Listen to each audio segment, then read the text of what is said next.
Digital inclusion is no longer optional. With new regulations like the EU Accessibility Act, accessible design is now a requirement across industries and regions. The A4Q Certified Professional Digital Accessibility Certification equips you with practical skills to design and build digital experiences that include everyone.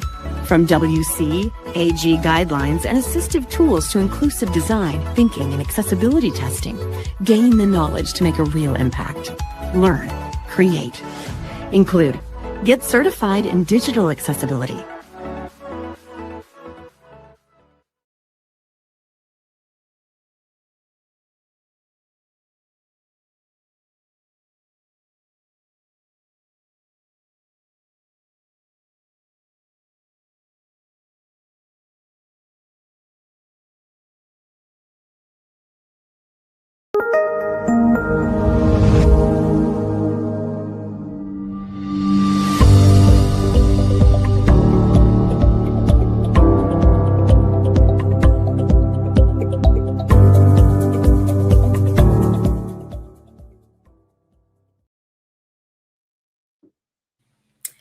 Hello and welcome back to another session of A4Q Testing Summit. My name is Atefa Amlashi and I'm your host for this session. Here I have Florian Fieber with me. Florian is a senior consultant, a product strategist, and a recognized expert in software quality. Since 2022, Florian is German Testing Board President. Another opportunity for him to contribute actively in the advancement of software quality. Welcome, Florian. Thank you, Atefa. Good to be here. From artificial to collaborative intelligence in software testing. It's the topic of Florian's talk for today. He's exploring why testing becomes more important in the age of AI and why the human role still matters. Sounds exciting. Florian, stage is yours. So thank you very much again, Atefa, for the kind introduction. Also good to be here again on this great summit. As you already said, I'd like to talk about the human aspect in testing and AI. Is it all artificial? Is it all human, or is it maybe something in between? So what's the best thing to have a collaboration in this age? So as I said, from artificial to collaborative intelligence in software testing. Before I start, I'd like to add some more information on myself. So you already pointed out, I've been an expert in the field of software testing now, or at least I consider myself as an expert for almost 20 years now. I'm working with Test Solutions, which is a big testing service provider in the German speaking market. Also worldwide, I'm responsible for test strategies, test maturity assessments for strategic consultants to our clients. But I'm also responsible for the AI transformation and AI enablement of our product portfolio. So I've been working in that field now for a couple of years. And also I'm with the German Testing Board and ISTQB and serving there with the advanced and of the certified tester portfolio.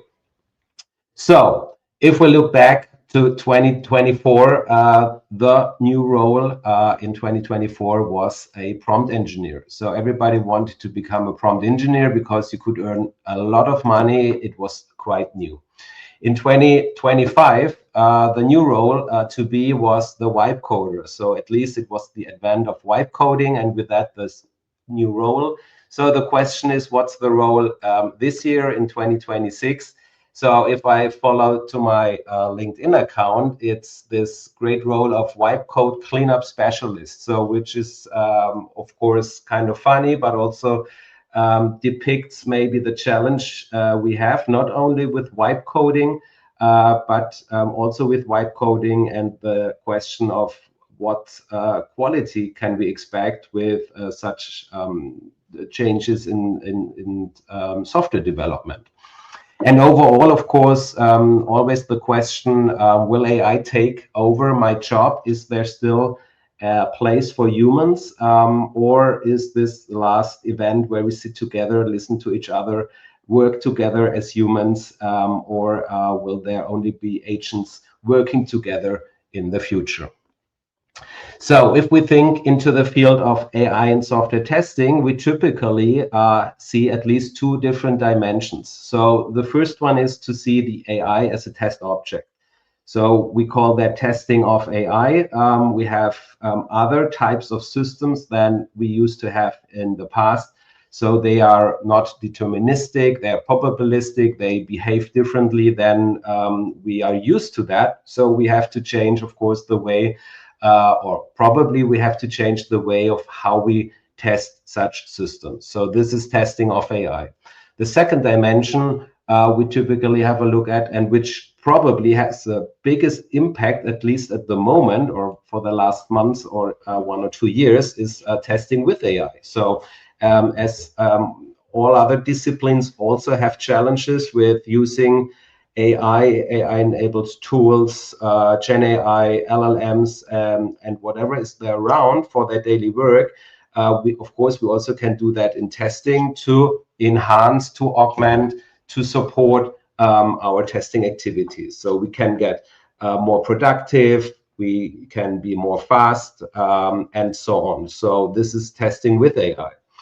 Not only with vibe coding, but that was a strong driver for that. I would consider a third pillar here, which is a challenge for us in that field, and it's testing of AI-generated test objects. So what we more and more see now is that we get a lot of code, a lot of systems, a lot of test objects that are fully or partially generated with the help of AI. So this is also a new challenge we have as testers. In the first place, we could say, okay, there's no difference to the past because this is just a test object. The only difference it's being generated. It's not being programmed by a human, but it's different because the speed is much higher velocity, a lot of code is being generated, and a lot of at least challenges we see with such changes in the way of how we develop software. So I'd like to shed light on these aspects and what that means for our field, for our discipline, with a focus on this third pillar. So what does that mean if we have more and more AI-generated test objects? So typically, before we start, or when we start talking about AI in software testing, of course, we say AI can do a lot. It can help in many different fields. As I said, it can take over tasks we would have not been able to do them otherwise. We can be much faster. We can very easily and quickly develop test ideas, test cases, and things like that. But that's actually not the point I want to make today. So that's why I added here a placeholder. So add your own example. Each of you have great examples. All of you have learned in the last 2 or 3 years what are great examples, what are good use cases of how to use AI in your job. And you probably have more and more and more, but that's not the point I want to make today, because to generalize that, of course, we can make testing faster, broader, higher coverage. We can do things we would not have done otherwise. So it's not here to ask ourselves, should we use AI or shouldn't we use it, because it's here and it's a far too powerful tool not to use. So we have to find the best way to cope with it and best include it in our daily work. So it can do a lot, but not everything. Yeah. So I have an example here for you. So when I asked ChatGPT with this question, so complete the following sentence with exactly one word. The most important skill of a software tester is. So ChatGPT responded to me, said accuracy. I repeated the question a second time and I get the answer, defect finding. I repeat the same question a third time and I get the answer, precision. So I can repeat this over and over, and you already see where this is going to, right? So with every time I repeat the question, I get a different answer. So I did that. I was a bit bored. I did that 100 times. So here you see validation, which was also already the fourth answer. So I did some statistics. So out of 100 answers, I got 16 different ones. Yeah. So the question here is, of course, what is now right or wrong? What is correct? Because the question I ask can only have one answer. If I ask for the most important, there can only be one answer. So this kind of behavior is different, maybe, than we are used to it. So that was ChatGPT, and to be honest, I already did this experiment a couple of time ago, so I repeated it just recently with Claude, and you get the same behavior. You all know that we have probabilistic behavior with large language models, that there is maybe something we can adjust with the temperature, and that so we can better rely or have higher or lower probabilities, but that's not the point. The point is that I get different results, different answers every time I use this model. So we have to cope with that. Another example, so this is an image I used to depict actually a talk I gave. So I asked DALL-E in that case to depict the topic of human testers in the age of AI, and this is what I got as a result. So here, everybody on this image is pregnant, which is apparently not true. I mean, apparently the model has been hallucinating. So everybody's pregnant, the man, the boy, the young man, the older man, probably even the robots are pregnant, which is apparently and obviously a hallucination of that tool. So for us, this is quite easy to spot and to detect that here's something wrong. But if we now transfer this to our daily work, what does that mean if we use such technologies for our work? How can we tell, how can we spot if a result of a tool is correct or not correct, or good enough or not good enough for our work? And in reality, this might be, of course, much more tricky. So what's happening at the moment? If we look at the recent World Quality Report, we see interesting figures. So one, for example, is that there's a growing, at least there are some companies that already use Gen AI company-wide.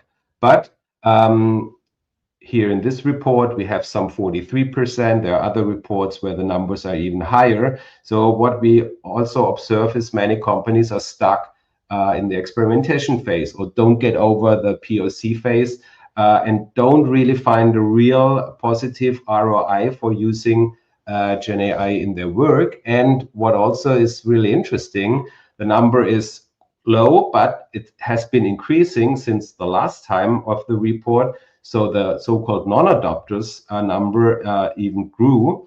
So meaning that companies get more skeptical about using AI in general, Gen AI in particular, in their organizations. And typical reasons for that are quality, security issues, data protections, and things like that. So that's one interesting finding. And another finding I have here is that there is a big difference between the observations of the impact of AI in different areas in software development. Because what we, for example, see is that the implementation time of code is much, much, much faster now. So here in this study, it's 50% or even more. You will find a lot of other studies showing same numbers, even higher, some lower, but they all go in the same direction. So we really, really speed up implementation. If we look deeper, this is typically for boilerplate code, for routine code, and things like that.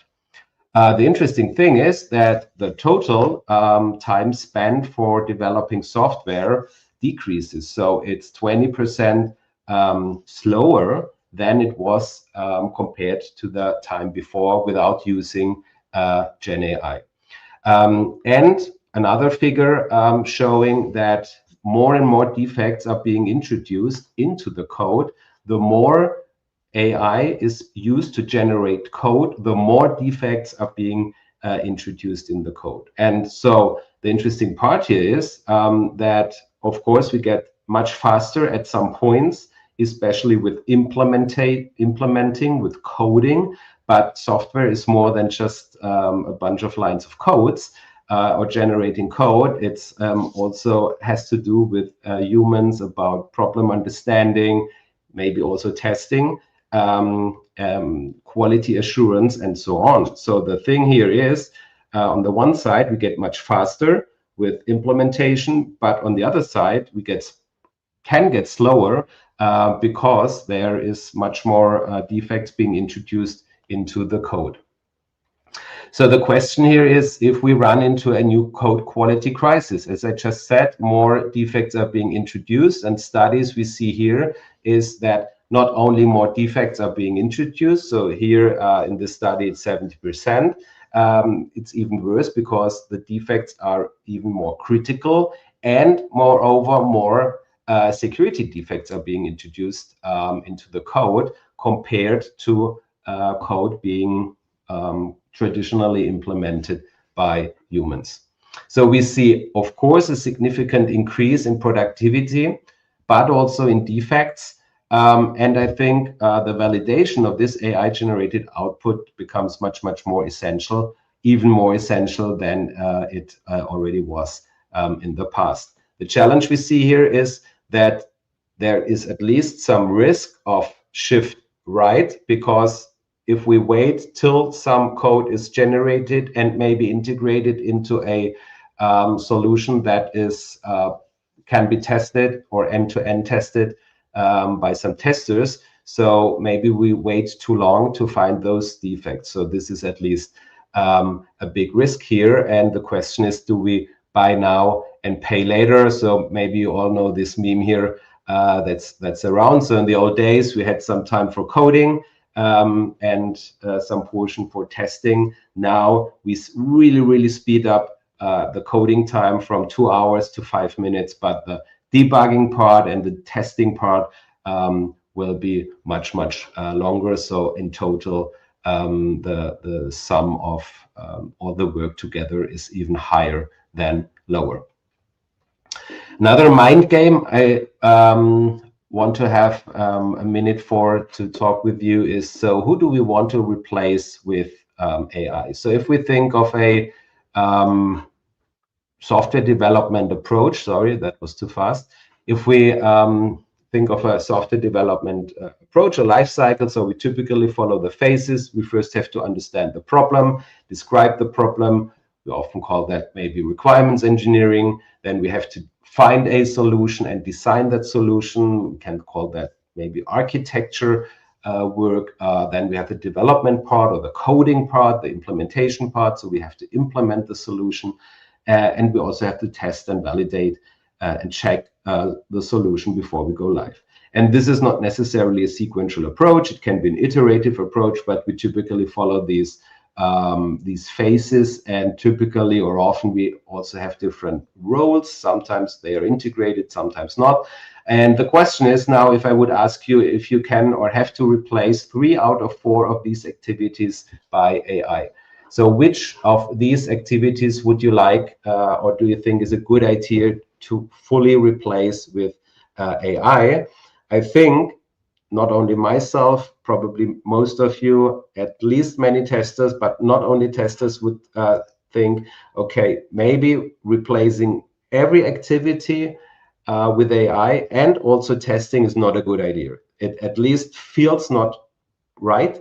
We should not do that. So at least from the gut feeling, I think we see here that this is the last, can be the last line of defense, where of course humans should stay in the loop and not be fully replaced by AI.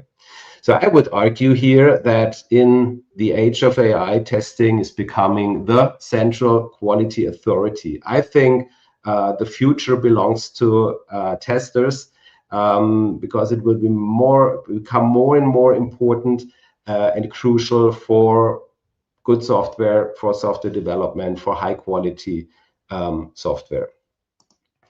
So what we can observe is that there's a fundamental change in our role. So we see that there's a shift from tactical knowledge to strategic knowledge, from a how to a why. What do I mean with that?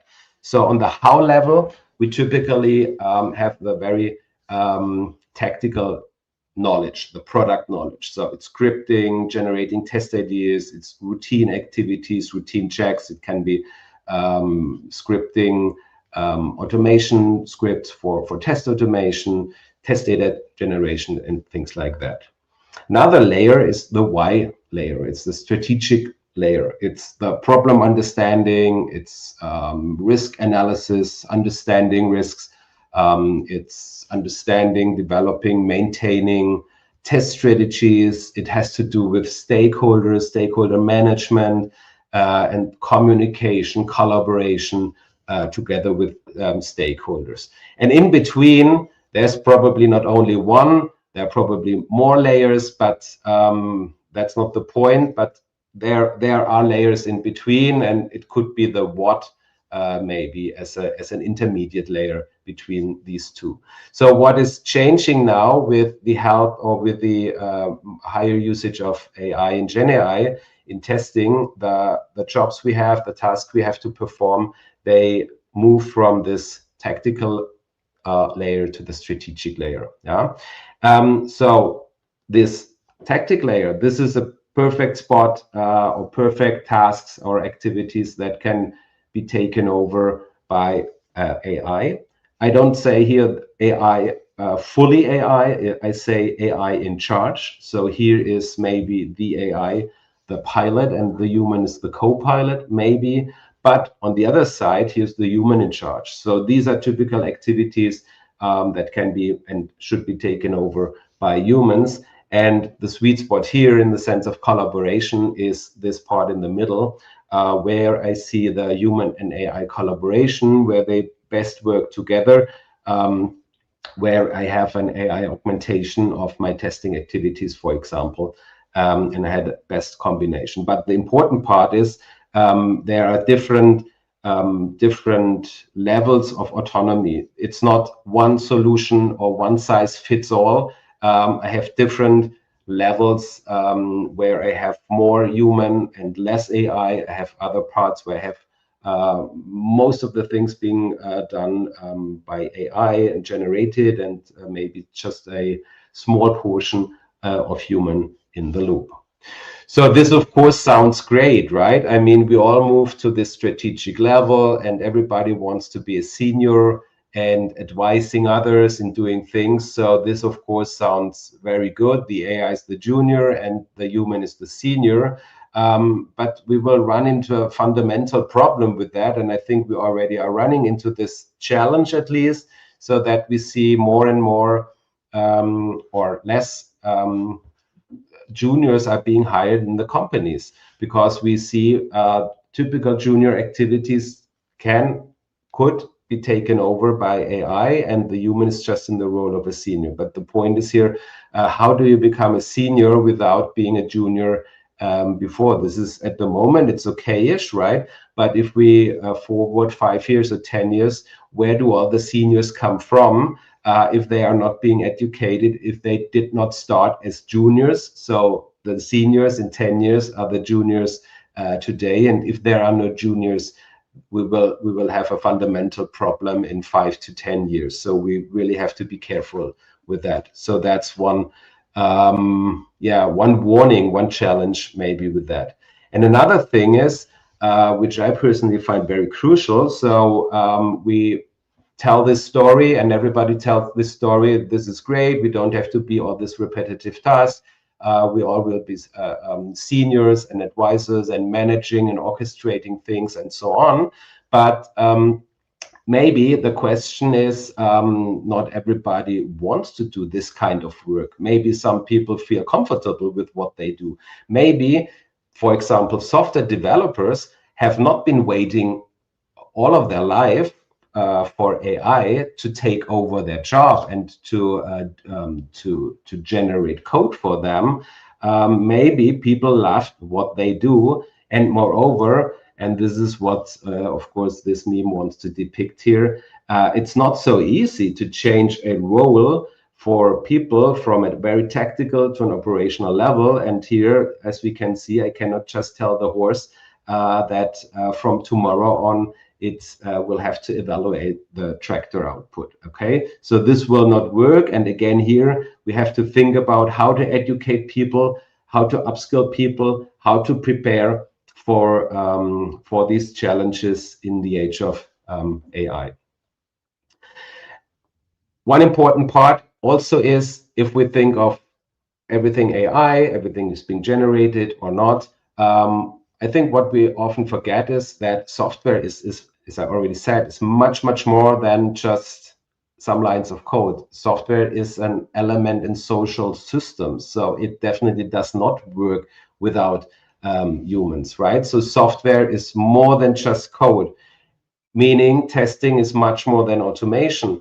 You cannot automate everything. You should not automate everything. It's not possible to automate everything because we also have at least some, let's call them social aspects, some glue code between the lines of code. So that means that we need human understanding for the problem understanding. We need critical thinking. We need our intuition and empathy. We need context understanding to understand, okay, which problem is being solved. What does that mean in our context? We have to think around the corner. We have to use our common sense. And these are all typical skills of humans, but not of AI systems. Yeah, so this is a very crucial and important part a human can bring here into the game, meaning that there's a high value of human testers. I don't mean manual testers, I mean human testers being a complementary part to the AI as a tester. So only humans can really help and solve the tester record problem, for example. Understand, okay, what's the intended use of this software? So only a human can assess on that, for example. We have quality criteria where we need humans thinking of understandability, also usability and accessibility and transparency,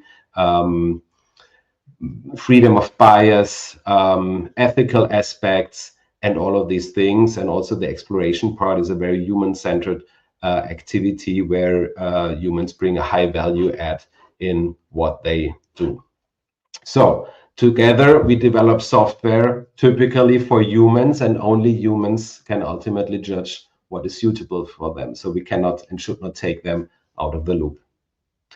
So to the end, I would like to have a look at the 3 pillars again. So what does that mean for you, for the future? What's the challenge here? What are the new challenges, and how can you best prepare for these challenges? So if we start with, we have a new test object. There's a new kid on the block, so to say. This new test object, it's definitely a black box, but some also call it a magic box. So we have no clue, no idea what's happening inside this magic box. It's even worse than it was in the past with just having a black box, right? And why does that?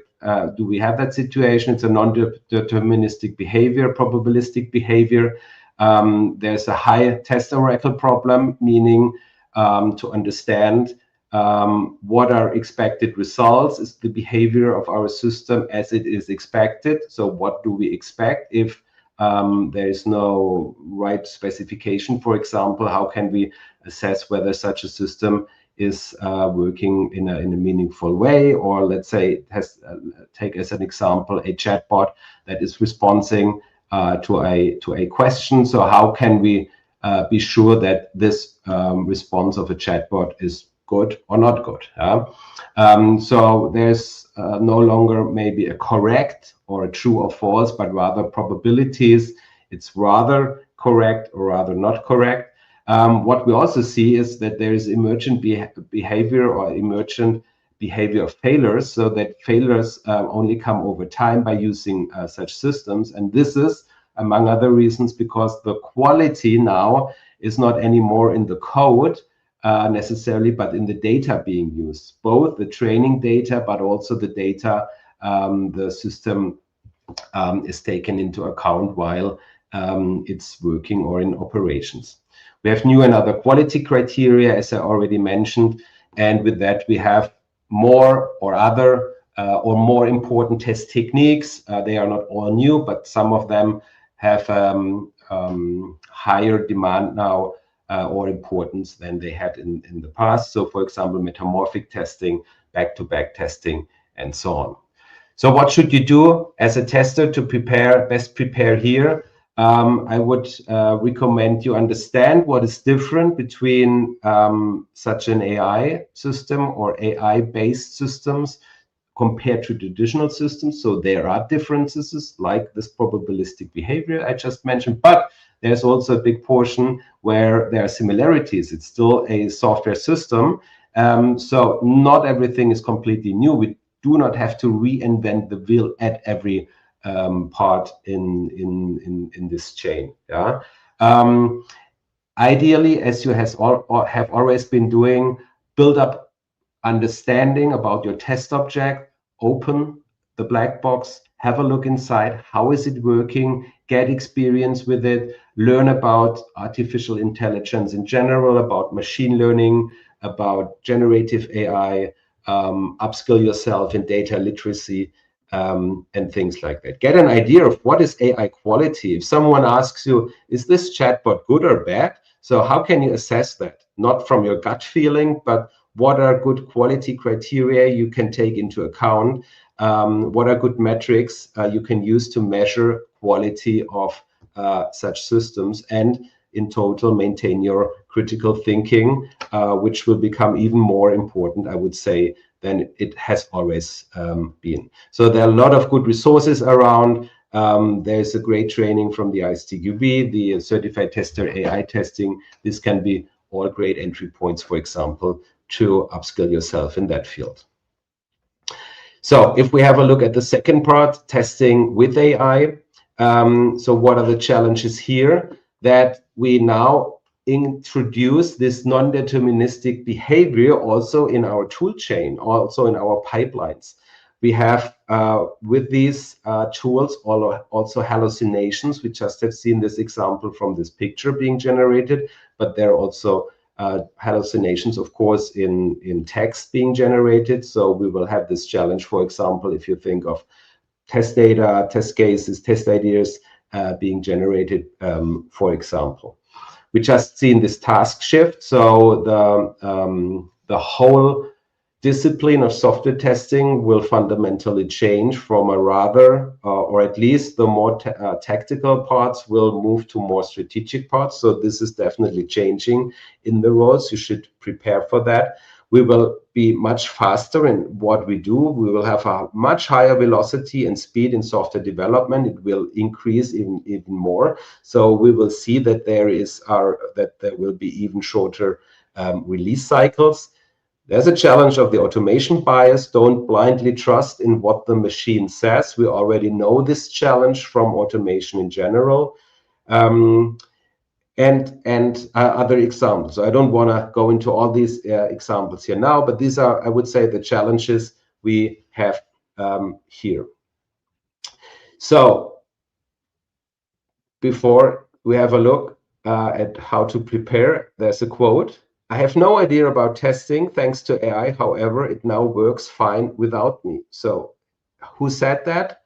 Of course, nobody ever said that. I've seen nobody ever saying, I have no idea about what I'm doing here, but now with the help of ChatGPT or Claude, I'm really confident in what I'm doing. The opposite is true. So why did I make up this quote here? Because don't unlearn. Use your skills, use your critical thinking, maintain your skill set of software testing. So that's I would say, probably the most important advice someone can give you. Don't unlearn. Don't externalize your thinking to the machine. You are the one who is thinking, and you augment your thinking with a machine. don't outsource your thinking to the machine. That's the worst thing you can do for your personal development.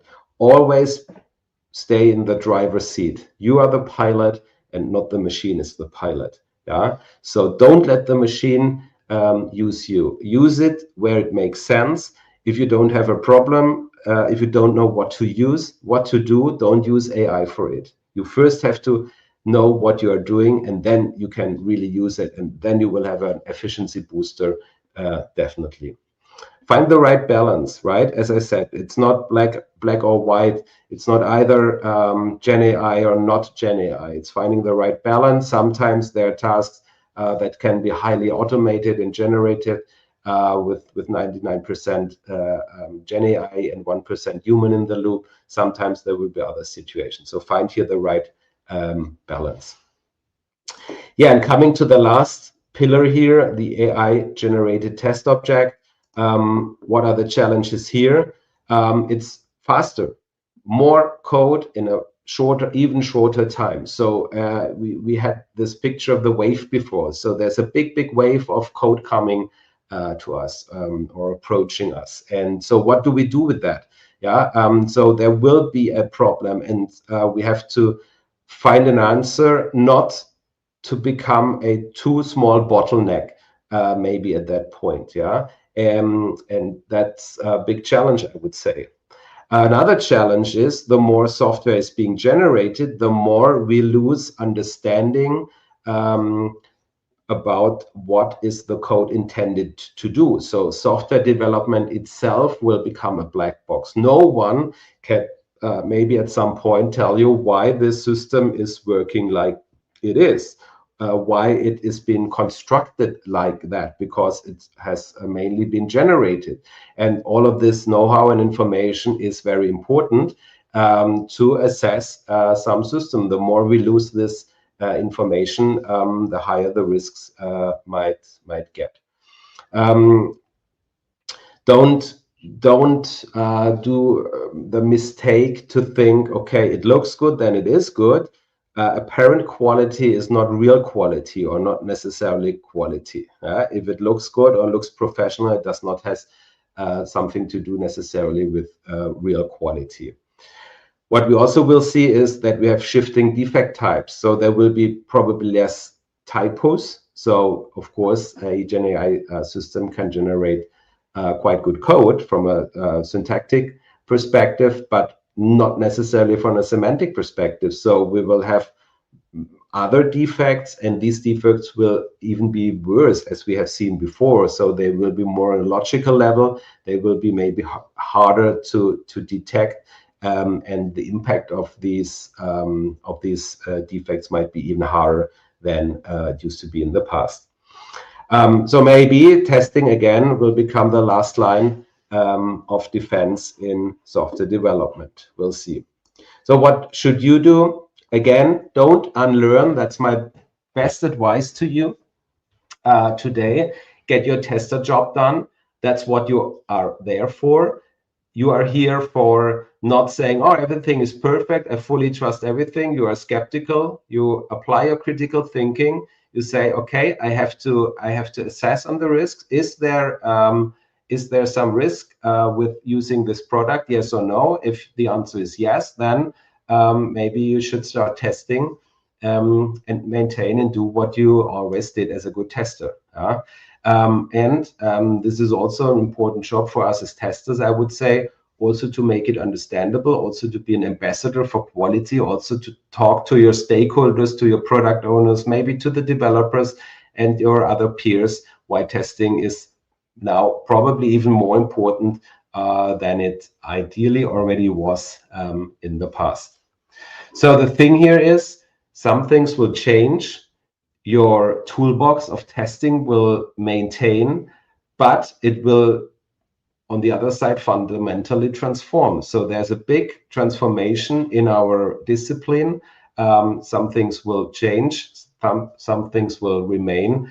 The thing here is, I would say, people are not being replaced, or not humans are being replaced, but certain human skills will be replaced. So if you see, or if you have mainly skills on this tactical level, on this very operational level, very much concrete scripting know-how and things like that, that's very highly exposed to being taken over by an AI, whereas if you have more skills on the strategic level, on the managerial level, and so on, there's a less exposure, at least, and better chance, I would say, to have a good job also in the future.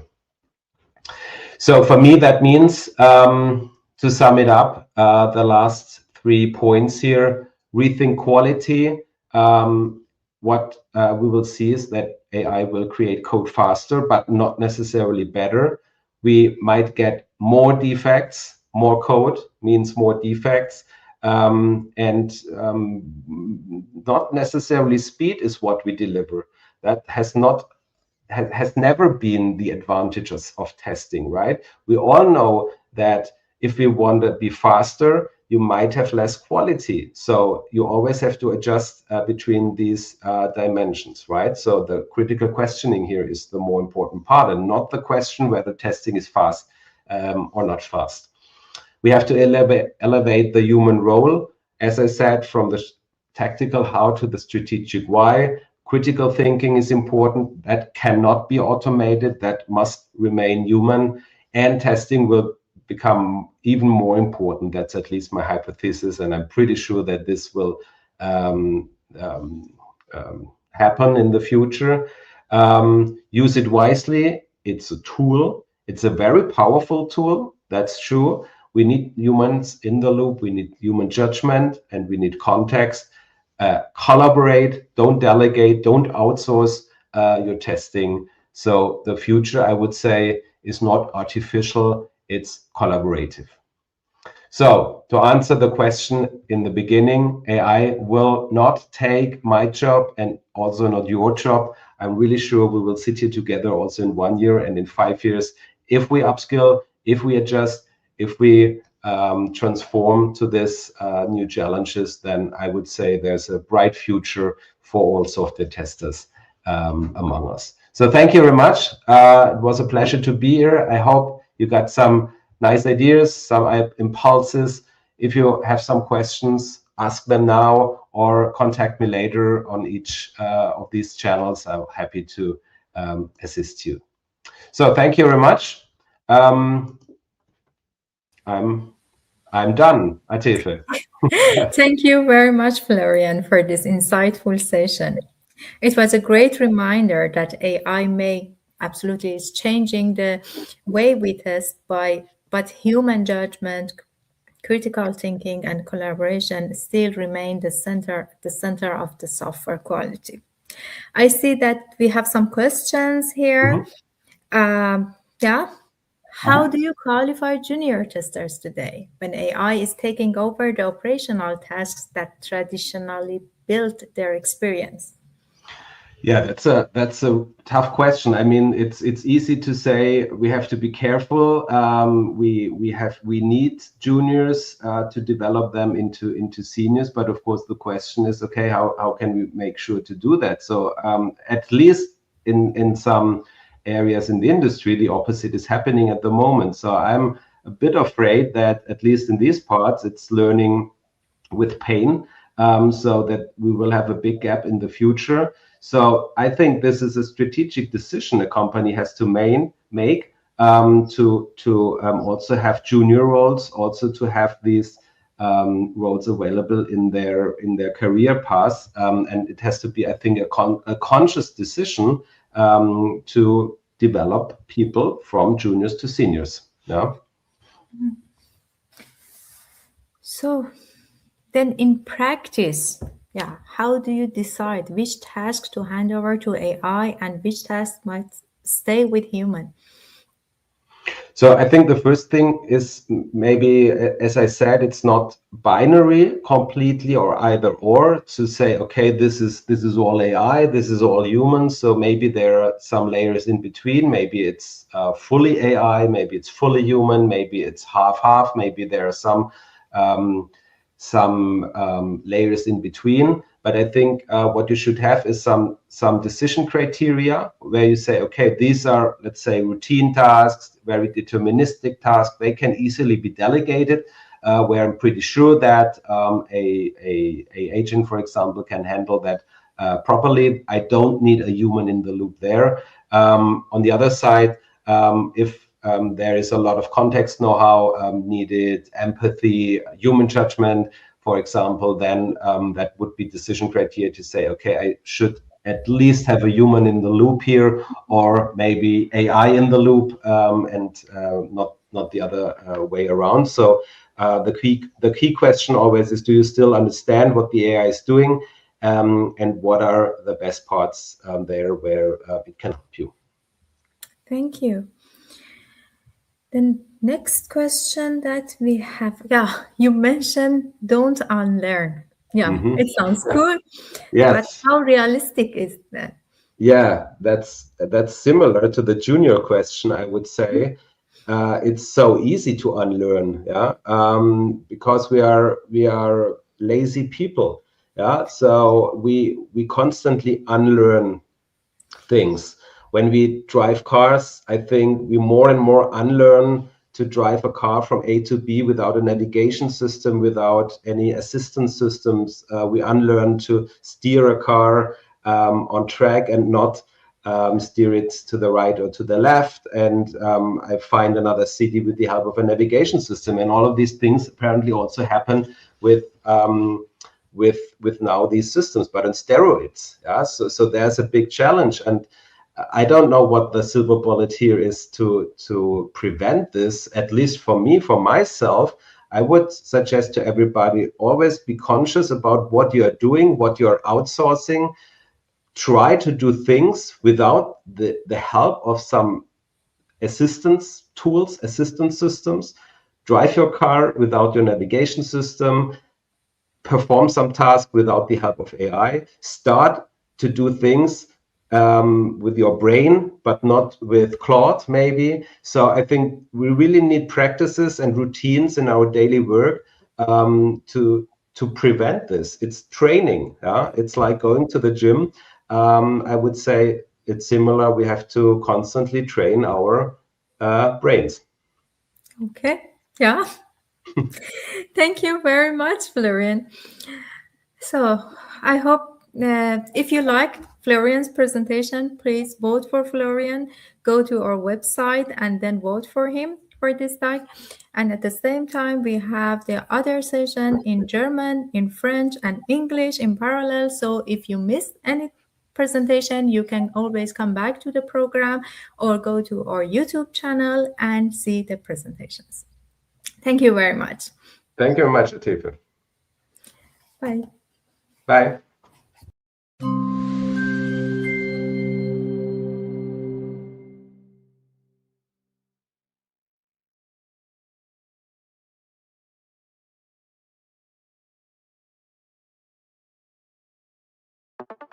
Agile teams move fast, but quality must move faster.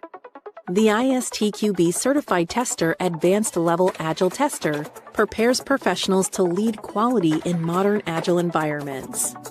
This certification goes beyond sprint testing. It focuses on Agile test strategy, balanced coverage across the testing quadrants, exploratory testing mastery, and meaningful metrics for continuous improvement. From shift-left practices to risk-based regression in CI/CD, CTAL-AT equips you with advanced expertise for complex Agile ecosystems. If you're ready to lead quality in Agile delivery, explore the syllabus, start your preparation, advance to ISTQB CTAL-AT.